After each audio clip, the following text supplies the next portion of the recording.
Olá, eu sou o Francisco Pinto Balsemão. Este é o podcast Deixar o Mundo Melhor.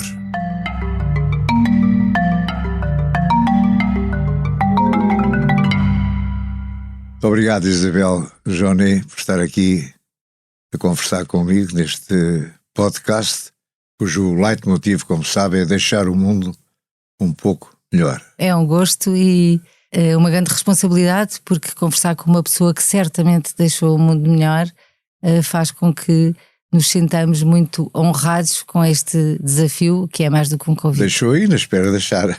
Pois, o mundo ainda não vai continuar. Só do passado. Você começou muito cedo, o que eu tenho aqui nos meus apontamentos, aos 12 anos já estava em ação, como voluntária. Fazia parte da educação que os meus pais nos davam, termos uma atividade voluntária. O verão era muito grande, as férias do verão eram 3 meses, quando eu andava no liceu, e portanto Era o liceu? Era o Liceu Nacional de Oeiras, e os meus pais achavam que nós tínhamos que ter, para além da praia de Santa Mar de Oeiras, tínhamos que ter uma ocupação que de alguma forma nos desse alguma ligação ao entrosamento com a sociedade e com pessoas que precisavam de tempo. E aos 12 anos lá íamos para o Hospital de Santana na Parede.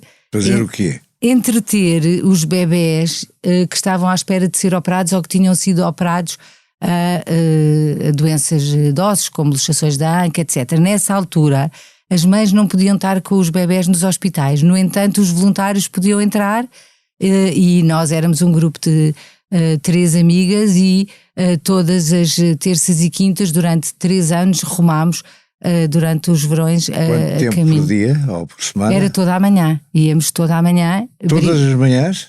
2 vezes por semana, às terças e quintas, e entretínhamos os bebés, ajudávamos a dar o almoço aos bebés, libertando também as enfermeiras dessas tarefas, mas sobretudo éramos talvez mais próximas até dos bebés, porque éramos crianças novas, nessa altura, claro. E isso fez com que desde essa idade eu achasse que tinha que ter sempre um trabalho voluntário, seja ele qual fosse. É realmente uma prova de longevidade nesta atividade. Não é? Pois é, já tenho agora 62. E essas suas 2 amigas continuam a ser suas amigas? Ou continuam, são minhas grandes amigas, andámos juntas no liceu e depois, apesar do afastamento geográfico, eu vivi 8 anos em Bruxelas, uma delas viveu também 7 anos no Canadá, mas depois reencontrámos-nos outra vez em Oeiras, onde ainda moramos e estamos muito juntas. Podia dizer o nome delas para ficar aqui gravado. É a Teté Sequeira e a João Rebelo e a minha irmã Carmo, lá íamos as 4 sempre para o Hospital da Parede. A irmã Carmo é mais nova? É mais velha, um ano. Era o chefe do grupo, ela? Não tínhamos chefes, éramos todas chefes, que isso Isabel, é uma grande vantagem. Assumiu logo as tuas características de liderança. Não, neste grupo assim não era preciso ter chefes, íamos divertidas de comboio até à Parede e depois vinhamos outra vez de comboio até Santa Mar de Oeiras. E a sua praia era Santa Mar? Minha praia era Santa Mar e o Baleal, porque o meu pai, que era lavrador alentejano, logo que vinha ao calor, fugia para o oeste e, portanto, desde muito cedo que passámos sempre 1 mês ou mais na praia do Baleal, onde eu ainda continuo a ir, onde o calor não era tão grande como o do Alentejo. E a água é ainda mais gelada. Não, isso é um engano. No Baleal a água é por vezes mais quente do que em Santa Mar de Oeiras, depende das correntes. Dizer mal do Baleal, não pode dizer mal do Baleal. Depois vai para a faculdade. Sim, depois fui para a Faculdade Católica e fui para a Universidade Católica para o curso de Economia, mas podia ter ido para qualquer outro curso sem ser Medicina. Não tinha vocação específica? Não, qualquer curso de Ciências e que tivesse alguma matemática para mim me servia. Gosta de matemática? Sim. Ainda hoje? Sim, tenho uma cabeça muito analítica. E fui para a Católica para não fazer o serviço cívico. Naquela altura perdia-se 1 ano do serviço cívico, mas na Universidade Católica poupava-se 1 ano e, portanto, eu com 17 anos entrei na Universidade Católica. Um ano na Católica? Porque era uma universidade privada e, portanto, quando se ia para as universidades públicas perdia-se 1 ano com o serviço cívico ou depois a seguir com o propedêutico. E com as privadas não? Na Católica, nessa altura, não. Portanto, ganhava-se um ano, se passasse o exame. Com 17 anos, comecei logo o curso na Católica. E a Católica foi uma revelação para si, é um mundo novo, é outra... Sim, era vir para Lisboa, eu morava em Oeiras e andava no Liceu de Oeiras, pouco saíamos para Lisboa, não era necessário, depois toda a minha vida de amigos e de saídas era para Cascais e portanto era ter que ir para Lisboa, também de comboio, nessa altura mesmo os universitários não tínhamos carro, íamos de comboio até ao Castoré, subíamos a pé a Rua do Alecrim, descíamos até ao Recio, apanhávamos o metro até Sete Rios, íamos a pé de Sete Rios até à Universidade Católica. Demorava aí umas 2 horas. Não, demorava 1 hora e tal, mas era divertido porque tínhamos já uma grupeta que fazia isso todos os dias, sol e chuva, e pronto, andei 5 anos na Universidade Católica. Do Liceu trouxe uma experiência interessante e válida, tem boas recordações do Liceu? Extraordinárias. Quando se tem 14 anos, como eu tinha quando foi o 25 de Abril, e se viveu o 25 de Abril no Liceu Nacional do Oeiras, fica-se com muito boas recordações até das RGAs e de amigos de todas as cores políticas. E foi um tempo muito interessante. O Liceu Nacional do Oeiras era um liceu extraordinário. Primeiro tinha um padrão de ensino elevadíssimo e, portanto, as pessoas todas que andavam no Liceu do Oeiras tinham uns professores ótimos e eram bons alunos. Que mais a marcaram, é capaz de dizer 3 nomes assim de repente. Sim, tive uma professora de matemática que me marcou muito, que era a Marinel Leitão. Tive o reitor professor Sebastião e Silva, e também uma professora de matemática que era a Zé Berné, e portanto não sei se é porque eu gostava de matemática, mas tive bons professores no Liceu de Oeiras e foram tempos extraordinários. Os tempos do 25 de Abril vividos por uma miúda de 14, 15 anos é extraordinário. E o 25 de Abril como é que o viveu? Foi para a rua? Alinhou em manifestações? Nesse dia, teve algumas preferências partidárias? Sim, ou ideológicas naquela altura? Tive. Foi uma grande mudança na vida. Nós não tínhamos nenhum contacto, como a maior parte dos adolescentes, com a política antes do 25 de Abril, e no Liceu de Oeiras de repente foi uma grande revolução. E portanto nós tivemos contacto com um conjunto de ideias e de pessoas com outras ideias diferentes, nem todas muito bem assimiladas, mas todas muito bem defendidas, mesmo que fosse só por convicção. E foi aquela altura em que vivíamos as manifestações, mas onde tínhamos uma intervenção política ativa, nomeadamente nas jotas dos partidos. E, portanto, colar cartazes era algo que fazíamos com imenso gosto. Hoje, essa intervenção não existe e, portanto, não há sequer tanta renovação dos partidos. E qual foi a jota? De que jota de que partido? Do CDS. Foi? Sim.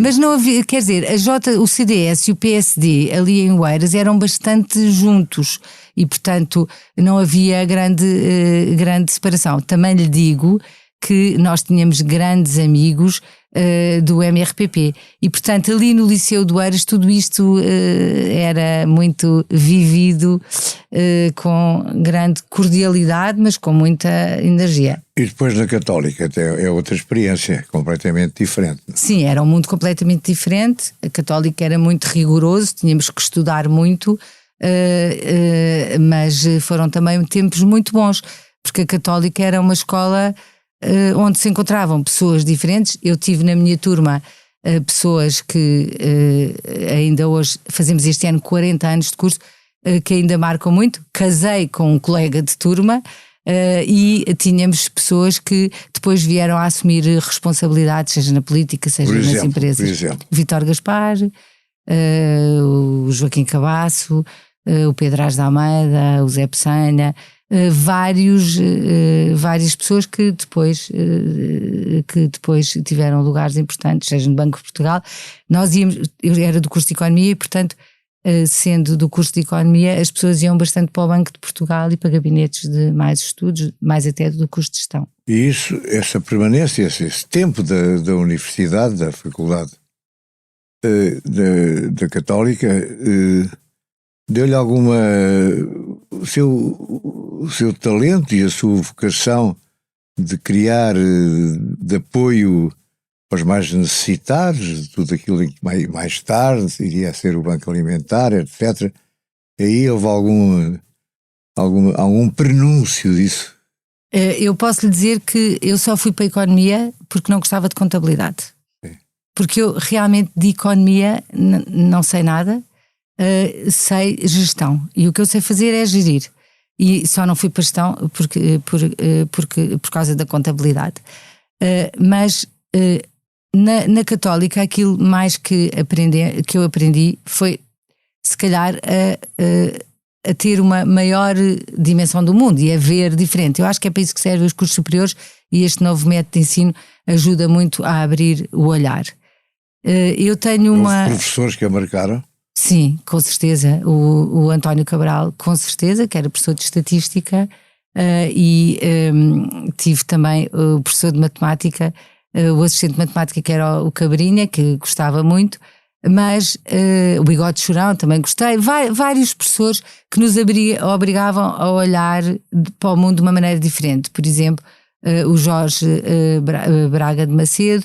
E o que é que isto nos faz? Eu sabia que tenho sempre vontade de mudar o mundo e tenho sempre vontade de inventar soluções que são inovadoras, que são diferentes.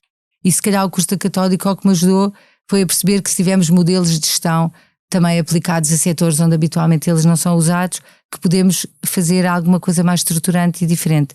Foi isso que procurei fazer quando cheguei ao Banco Alimentar, que já estava fundado pelo Zé Vaz Pinto. E, portanto, eu não sou fundadora do Banco Alimentar. Quando cheguei ao Banco Alimentar, fui-me oferecer, quando já regressei de Bruxelas, onde tinha estado 7 anos, e ofereci-me e olhei para o Banco Alimentar e disse, se pusermos gestão aqui, isto tem um potencial de crescimento, mas sobretudo de replicação. A faculdade não esteve envolvida em movimentos associativos, nem em movimentos políticos? Para além desta intervenção que tínhamos de participar nas RGAs, sim, sobretudo para perturbar as RGAs, porque aquilo era um granel inacreditável, não muito. E depois casa com um colega, que é o Nuno, não é? E vão para Bruxelas quase logo a seguir ao casamento? Sim, quase logo a seguir. Nós casámos-nos em setembro de 82, o Nuno foi logo para a tropa em outubro, e depois em 85, quando saiu da tropa, foi logo para Bruxelas e eu fui a seguir. E ele foi para Bruxelas como jornalista? Ele foi como correspondente da NP, que depois foi Lusa. E aí nessa altura, antes disso também escrevia até para o Expresso, e depois disso é que foi para a representação permanente. Eu, entretanto, tinha tido a minha primeira filha, trabalhava na Sociedade Portuguesa de Seguros, nos serviços financeiros. A Maria do Carmo Vieira da Fonseca foi uma grande professora para mim, e depois a seguir, em 86, mudei-me para Bruxelas e fui trabalhar na mesma seguradora, mas em Bruxelas não gostei nada, e aí depois estive a trabalhar na DG10, ainda fazendo traduções económicas. A DG10 o que é? É a Direção-Geral de Comunicação. E, portanto, como funcionário da Comissão? Sim, como agente temporário. Sim. E depois fui para o Comitê Económico e Social. E gostou? Eu gosto. Como é que funciona a máquina em Bruxelas? É lenta? É muito pesada. É desesperante às vezes? Às vezes é, mas também depende daquilo que nós queremos fazer. E quem quer fazer algumas coisas sempre consegue e até propor. Embora não exista uma total receptividade para a mudança. É muita gente, são muitos países, naquela altura eram 15 Estados-membros, depois é que houve outros alargamentos, e é muito difícil conciliar uma máquina institucionalmente tão pesada. Conseguiu propor algumas coisas e que essas coisas fossem concretizadas? Sabe, Francisco, eu digo sempre que pessoas desassossegadas não têm vidas sossegadas, mas também não dão sossego aos outros. E, portanto, sempre que podia, propunha coisas diferentes. Nem sempre tudo aquilo que nós achamos que pode ser otimizado é implementado. Serão 7 anos em Bruxelas. 7 anos em Bruxelas. E hoje em dia, olhando para trás e olhando para o presente e para o eventual futuro da União Europeia, acha que a União Europeia tem futuro? Ou continua a ser aquela máquina pesada da Comissão e tudo aquilo anda muito devagar? A Comissão Europeia é uma máquina pesada, mas a União Europeia tem futuro. E são duas coisas diferentes. A União Europeia é um conjunto de Estados que se unem para defender interesses comuns, nomeadamente a paz, não é? E outros interesses, não é? Aliás, esta guerra atual veio reforçar muito essa união. E os países estiveram mais unidos que nunca na resposta. Pesadas são as instituições. Pesada é a Comissão, pesada é o Parlamento Europeu e, portanto, as instituições é que são pesadas. Mas, entretanto, depois vem para cá. E é aí que aparece a sua ligação ao Banco Alimentar, como disse há pouco, já existia? Eu não tinha ligação ao Banco Alimentar, cheguei de Bruxelas e quis logo ter um trabalho voluntário. E tinha decidido não ir trabalhar outra vez para a mesma empresa, onde tinham dito que tinha o lugar sempre à espera, nem enquanto os meus filhos, os meus 2 filhos mais velhos, tivessem a fazer a adaptação. Quantos filhos tem ao todo? 5. Nessa altura tinha 3. Tem 5 filhos? Sim. Nessa altura tinha 3. E os 2 mais velhos iam para um ensino em português, vindo do ensino em francês. Então eu decidi, durante um tempo, poder acompanhá-los nesta transição de língua. E logo me fui oferecer ao Zé Vaz Pinto e ao Zé Carlos Mardel Correia, que estavam a começar o Banco Alimentar. O Banco Alimentar tinha 1 ano e meio. E era uma ideia original portuguesa? Francesa. O Zé Vaz Pinto um dia leu no jornal esta designação e telefonou para a França para saber o que é que é. Porquê é que se chama banco? Porque... O que é que tem a ver com os bancos? Não é um banco de depósito, é um banco de circulação, mas tem um conjunto de ativos que são importantes. E os ativos não são ativos financeiros, mas é comida que é angariada para não ser destruída. A maior parte é a luta contra o excedente alimentar, mas depois tem o ativo mais importante de todos, que é o voluntariado. E cá em Portugal, esse voluntariado não estava desenvolvido. E o Banco Alimentar, as pessoas hoje não têm consciência, mas o Banco Alimentar foi a entidade que mais fez em Portugal pelo voluntariado jovem. A noção de que os jovens e as crianças podiam ser voluntários e participar, tornando o voluntariado algo que tem a ver com uma cultura de cidadania, é um legado que o Banco Alimentar deixa. Não havia outras entidades a fazerem algo semelhante? De voluntariado jovem, não. Como participação na cidadania.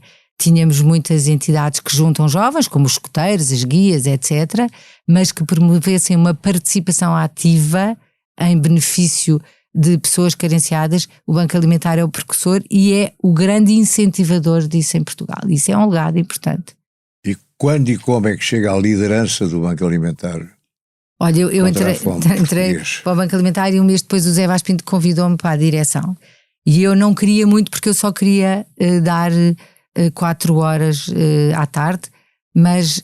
4 horas por dia ou 4 horas por semana? Não, 4 horas 2 vezes por semana. Porque à mesma fazia traduções económicas também num concurso que tinha ganho e portanto tinha trabalho de manhã.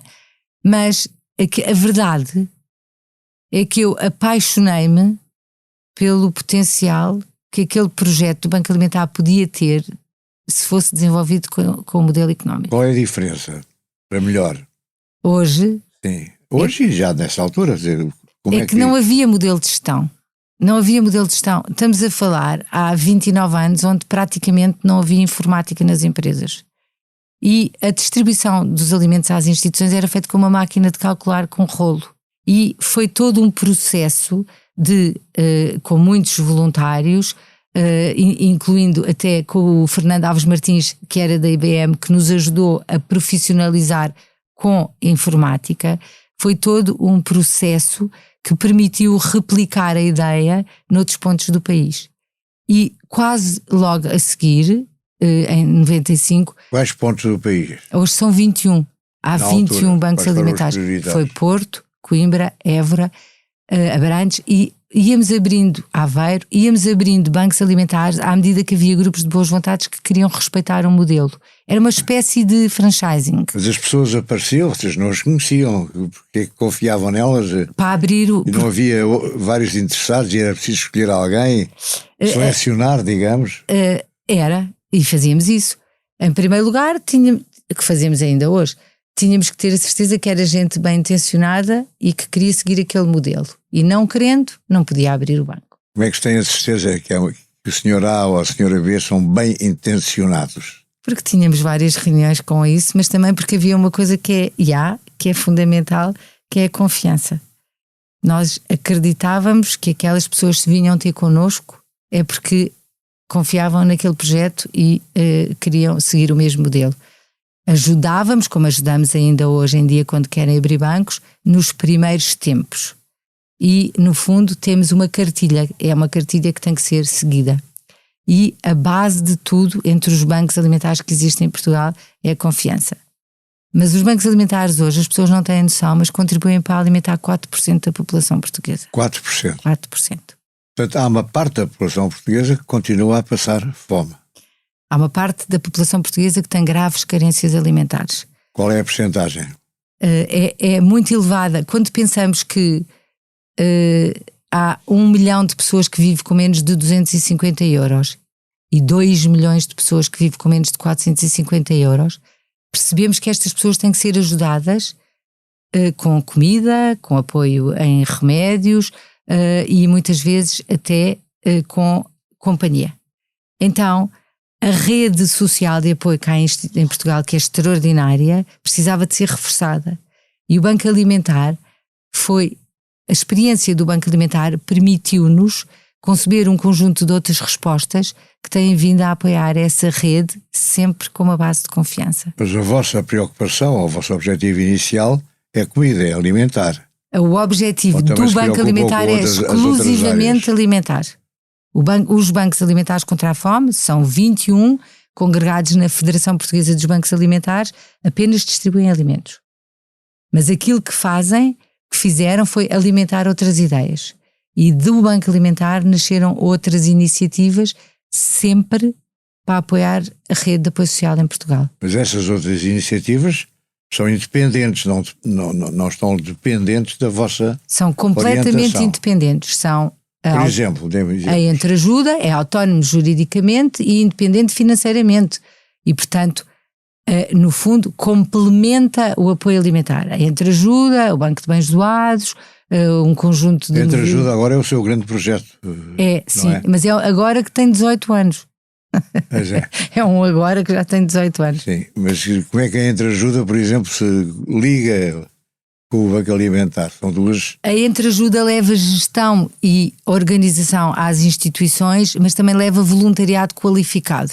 Se as instituições forem mais eficazes e mais eficientes, o alimento que os bancos alimentares distribuem chega melhor ao aparato de quem precisa de apoio alimentar. Portanto, leva o know-how, digamos, é isso?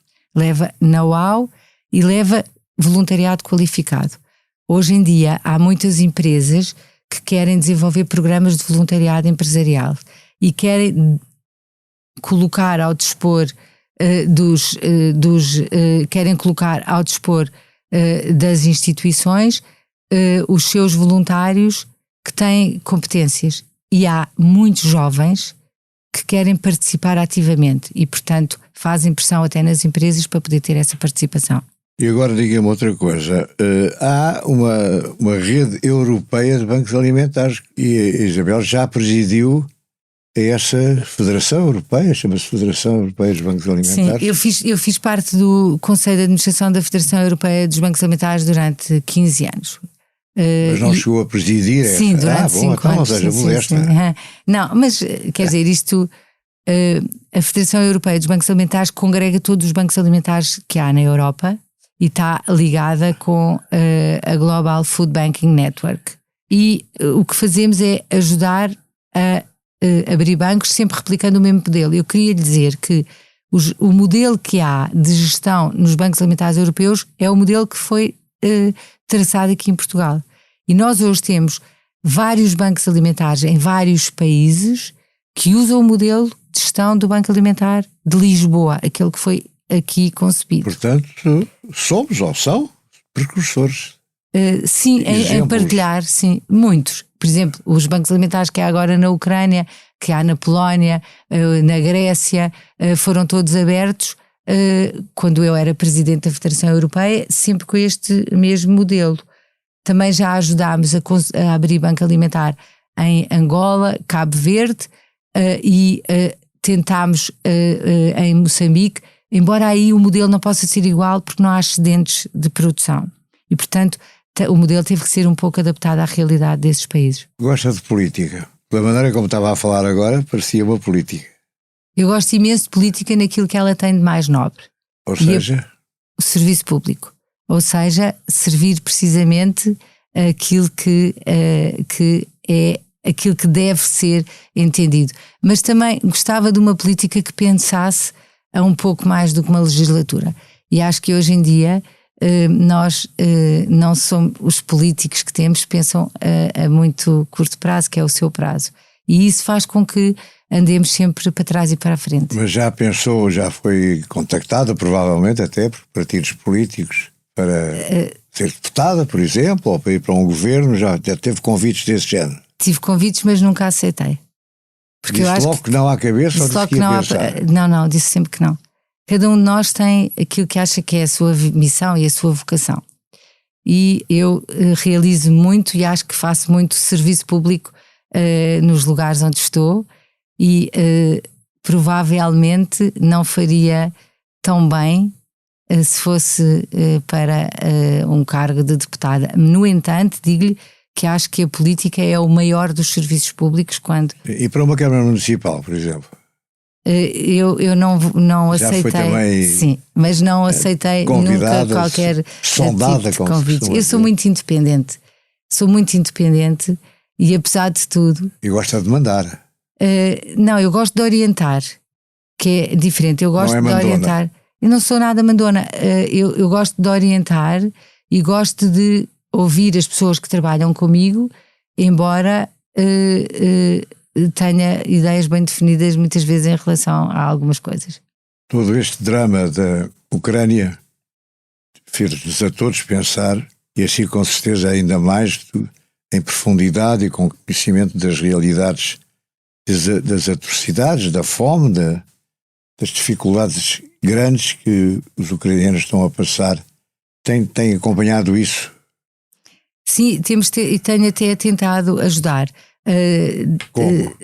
Estou desde o princípio ligada à construção da plataforma wehelpukraine.org, tentando articular as soluções. Nós em Portugal temos muitas vezes este desperdício de soluções por sobreposição.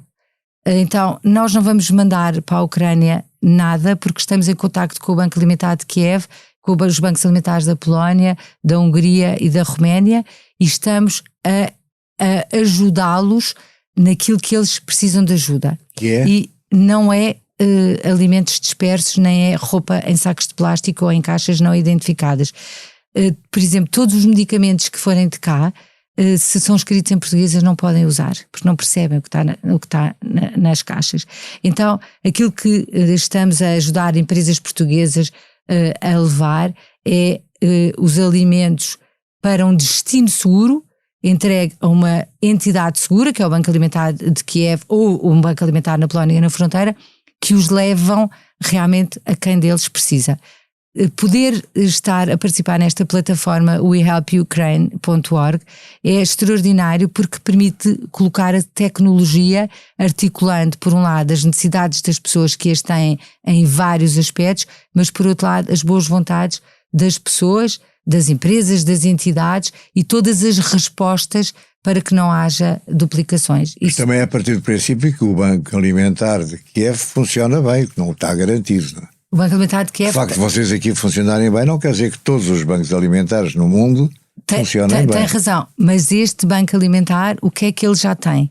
Uma rede de apoio montada.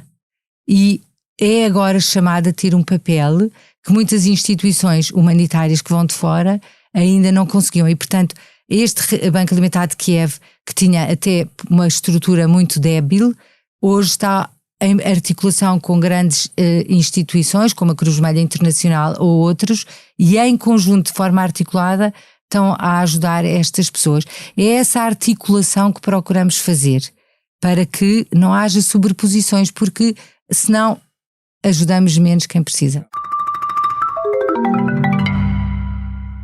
Deixar o mundo melhor tem o patrocínio da Hyundai. Juntos avançamos para uma mobilidade mais sustentável.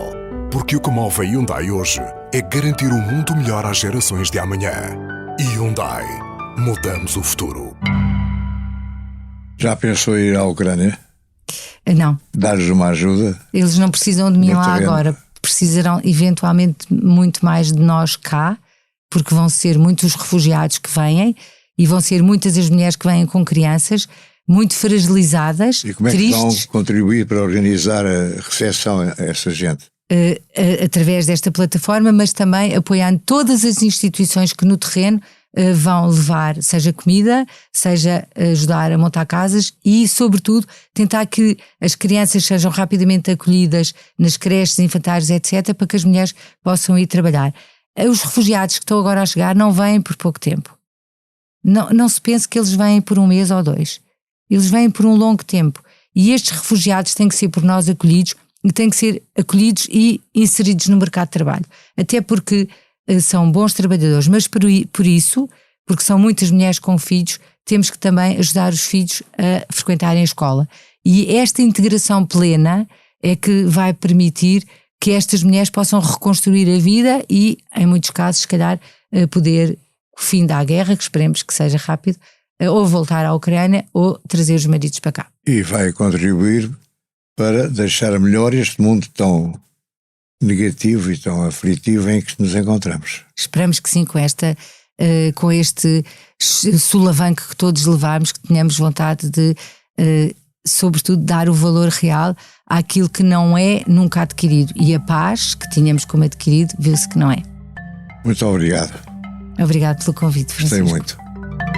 Deixar o Mundo Melhor é um podcast de Francisco Pinto Balsemão com música original de Luís Tinoco. A sonoplastia de Joana Beleza e João Luís Amorim. O vídeo e a edição de José Seduvim Pinto, Carlos Paes e Ruben Tiago Pereira. Transcrição de Joana Henriques e apoio à edição de Manuela Goxa Soares. Imagem gráfica de Marco Grieco. Produção de Margarida Gil.